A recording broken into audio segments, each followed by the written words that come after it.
Leeds are very much a case in point, Martin. I mean, at the moment, they're firefighting, and in comes Big Sam, and of course they know what they've got to do. They've got Newcastle coming up next. That's fast on the horizon.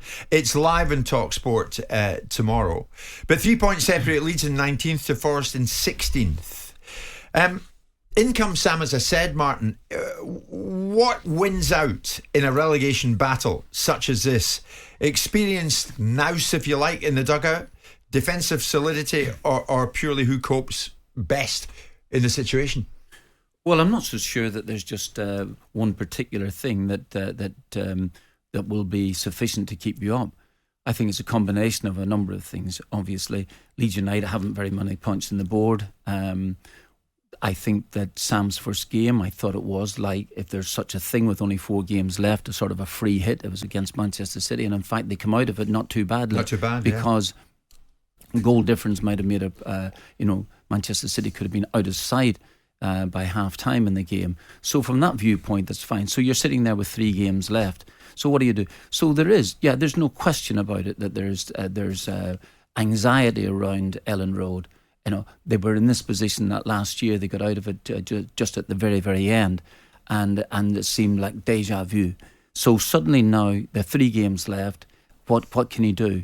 Well, I think his first weekend he'll be trying to get to know the players as much as possible. Even after 4 games, I'm not so sure that you'll ever really know the players as much as you would do over a whole season. Yeah. However, that's beside the point. You have to now. So you've got to be, the one thing that you think that Sam will try and bring into it is he'll try and improve them defensively, because they just ship goals for fun. And they're not, I suppose they're not getting enough at the other end to compensate. So there's a major problem for them. But they've the 3 games left.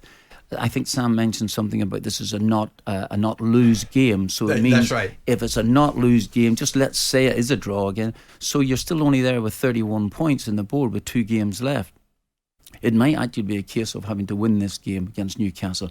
That it will be extremely difficult the way Newcastle are playing. However, you've got to, but it's a change of mindset as much as anything else. And within those games, I think that you can have that sort of positivity about yourself, because you are divorcing yourself from what has happened for the other, previous 34 games or whatever it is. So now you're in here, and I think that go for it. Go for it. I mean, we'll hear from Sam in a second, but Simon, the word fear comes into this, and Sam's using it.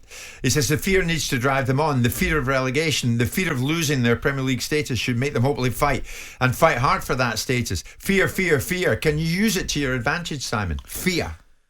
As long as it doesn't paralyse you. I mean, there's this whole expression, is it, which would you rather have, respect or fear? Sometimes fear because it lasts longer. But in this moment in time, you've got a scenario where you've got to get results in the moment.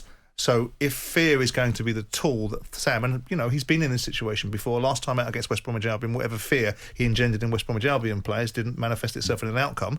But in previous incarnations, I would have thought that getting players to believe in themselves and getting players to be more resolute has more about it than fear. But I'm not going to argue with him. They've got to go and be incredibly strong and brave and resolute and determined and full of resilience and take opportunities when their moment comes. I don't feel that they're going to get very much out of Newcastle, and it comes down to the West Ham and Tottenham games. And even then, I'm not sure, given the results on the weekend. On specifically Monday, where you've got Everton have pulled out this remarkable result, which then puts them in a situation where they look like they've got the opportunity to climb out of it. And Nottingham Forest the same. You look at their games and you think to yourself, this is going to be a very, you don't know what Tottenham are playing for. We don't know what frame of mind West Ham are going to be in terms of Leeds' opportunity, and we know what Newcastle are perfectly capable of at this moment in time. Yes. Yeah. So with all those things in mind, it looks like Leeds can put out whatever they want. They can put out inherent belief, they can put fear, they can do whatever they want. They probably need a witch doctor in the dressing room. It's probably too late now. You ever used fear, Martin? You ever stood in a dressing room saying to the players, be aware of the implication here if you lose? Oh, I think so. Yes, I just be fearful of it. Of course you do. Yes, I think that fear does play a part in proceedings, but it comes more into focus towards the end of the season. Really, when you actually finally get to understand what position you're in. I'm talking really about relegation battles. And I think this is the point. I think, for instance, Leicester City I, for 1 minute, did not think that they would go down. It's not this business about you're too good to go down, but I genuinely thought they had enough, really.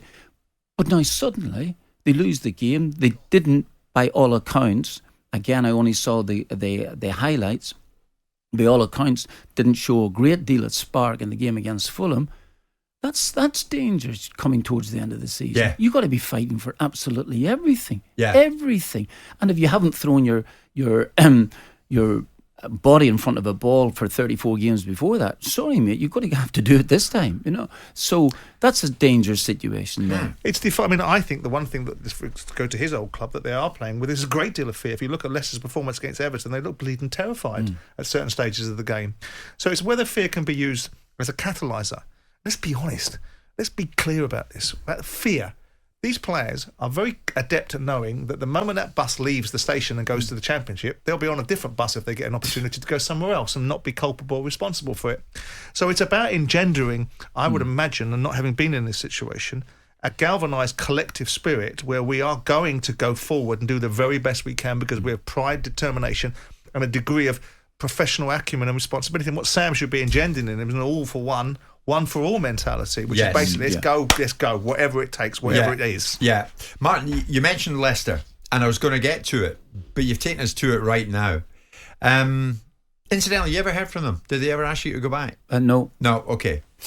But they've gone. The heads seem to have gone, don't they? The heads are down. Simon suggests that some of the top players, Tielemans will certainly be out there, Maddison probably as well. So they're not going to hang around if they drop. Yeah, but I suppose that's... Yeah. I think, why are they going to fear relegation? Excuse me. From their point of view. Sorry. I think you can draw an awful lot of conclusions and that might not actually be based in fact. Not every single player that might want out of a football club is necessarily going to just down tools. That's not the case. They've got to have something about themselves, to go and fight.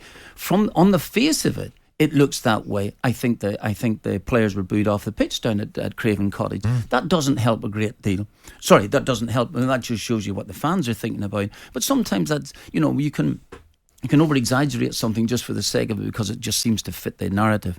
What I'm saying to you is that the players, I didn't think that they would go down, and I'm quite sure that those Leicester City players didn't think they were going down. But you can live on reputations for a long, long time. Or sorry, you think you can. It's not about downing tools, Martin. That wasn't the point I was making. It was about the reality. Once it's gone, they won't be the recipients of the consequences. So when you're trying to engender this culture of fear, look what you're looking at. You're looking at the abyss, right? You're not looking at the abyss. And no one's suggesting they down tools. People are suggesting that actually when it comes to the consequences, when you're putting fear into somebody, it's because there's a consequence. Yeah. If that consequence isn't to be visited on the people that actually were the participants in it, then where's the fear value? That's my point. Well, so you mentioned not downing tools, but by the same token, you did say that they'll be on another bus leaving. Correct. Well, almost by definition, you could say that that's really like downing tools or not caring as much about losing a game as you would do. It's a response to the idea that fear concentrates the mind. We're debating the tactic of fear. Be fearful of something. What is it you're going to be fearful of? If the consequence is yours, right, then there's something to be fearful of. But if the consequence is not yours and you're going to be out the door anyway, then that fear tactic is not going to work. You need another tactic, which is professional pride or galvanised spirit or collective responsibility or whatever else it is that you need to get. But fear ain't going to do it because you've got nothing to be fearful of. I agree with that. I didn't mention fear in terms of Leicester City. What I'm saying is that I'm talking about a pride in the fact that you have belonged to a football club that only in, 6 or 7 years ago, were Premier League champions. What Maddison said the other day, he talked about the lack of hunger, and then it got clipped and cropped like it often does in the media, right? And then turned into something else. And he came back and explained it by saying, that's wrong. Why do people do this? I didn't mean a lack of hunger. I meant we weren't winning our duels. We weren't winning our individual battles. But isn't that by definition a lack of hunger? Yeah. So the media were right to do what they did with the Maddison quote. Of course they were. He's not going to care if Leicester go down, will he? I'm sure he will care. He'll be out of there. Well, of course he'll be out. He could look forward to Champions League. Well, it's getting back to Simon's point. But what I'm saying to you is that Simon's right in the fact that fear is not going to work for Leicester City, considering the number of players that probably would leave. So you have to find something else. Yeah. And it is that pride. Yes. And that's what I'm talking about. I'm talking about this side. You've been involved in a football club, has got a bit of history, recent history there. Fantastic history. Nearly got into the Champions League for a couple of years. And now suddenly just all of that there is disappearing. You've got to have some pride for it. I don't care whether you're leaving in the next bus in June time. You've got to now, and you've got to have to fight for it here. And that fight didn't seem to be apparent at Craven Cottage. Jim White and Simon Jordan. Monday to Friday mornings from 10 on AM, on DAB, via the talkSPORT app and on your smart speaker. talkSPORT.